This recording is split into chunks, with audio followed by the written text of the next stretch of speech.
माई बाप के दू गो बेटा, ध्यान से सुने कोई, दू गो बेटा एगो बेटी बिया, दू गो बेटा एगो बेटी। पहले बहन के शादी हो जाता है, फिर दोनों भाई लोग के भी शादी हो जाता है। बहनिया ससुरा में भी उनका कुछ पता नहीं है, भाई भाई लोग में बंटवारा हो जाता है, भाई भाई में बंटवारा हो जाता है। जब बहनिया ससुरा से चल के आई गया नैहर में, तो देखो भैया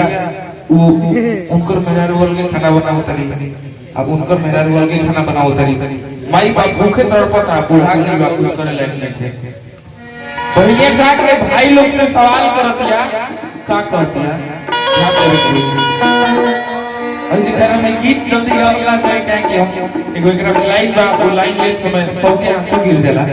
लेकिन प्रयास करते नहीं आप सबके बीच में गावे का कलाकार कि माने ये होला कि कबो हंसावे, कबो रोवे, कबो आपन बनावे कि बत्ती जई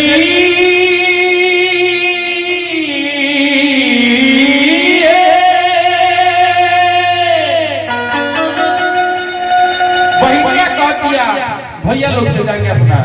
क्या करें भैया, अरे बत्ती जई है घरवा ना,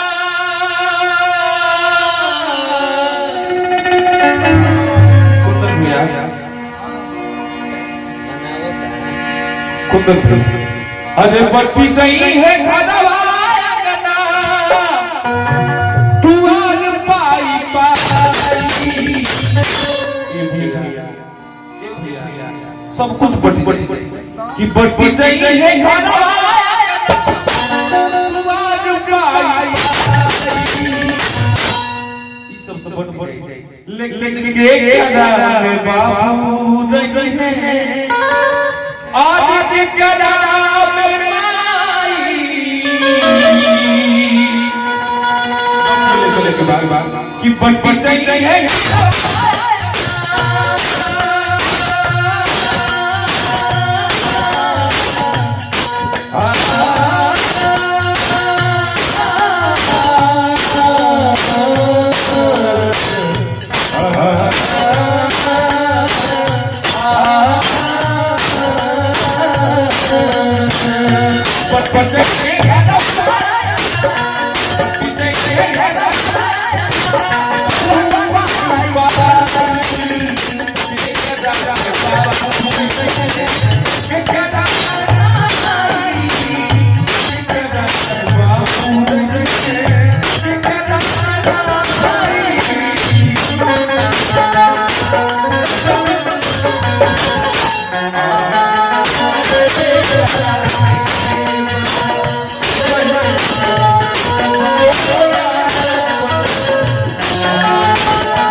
बहिनिया कह दिया रोने भोरे जाके खाई होए की मंदिरवा,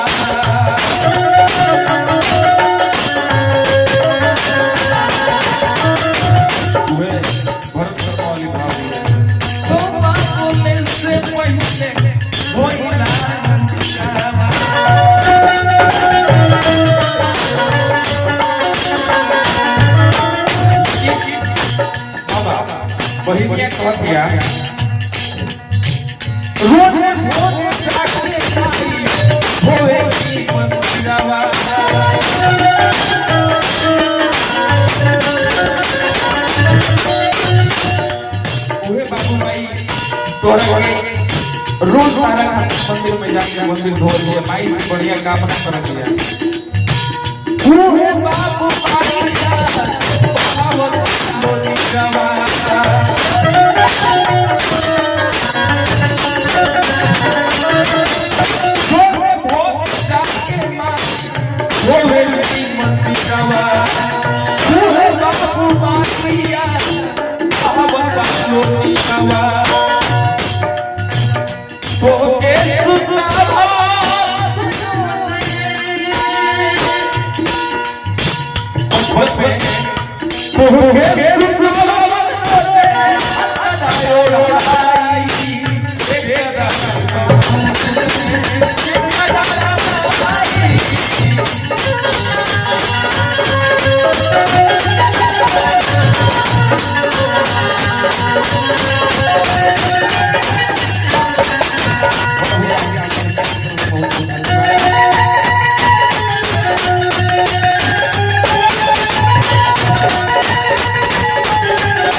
बाबू भाई जरा खातिर का ना कइले दिया पहले कहते बाप माई करे खातिर का ना कइले जो ना के कारण आज तू छोड़ के बाबू माई तू अलग भैया आ कह दिया भैया जवन बाबू माई के भैया को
कहते हैं भैया कि चीज के हम देख ले बने भैया हरे कैली कि कैली से आन तो के कि कैली से आन तो के और दिल लाई लाई अरे कैली से आन तो के दिल लाई लाई अरे की कदा में बाबू रही है कि कदा में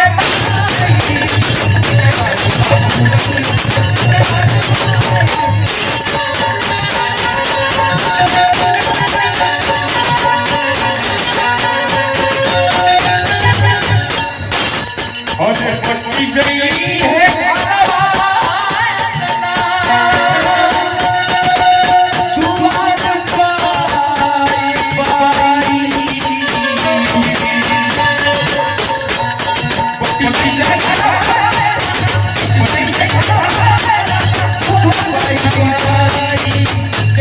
Thank you.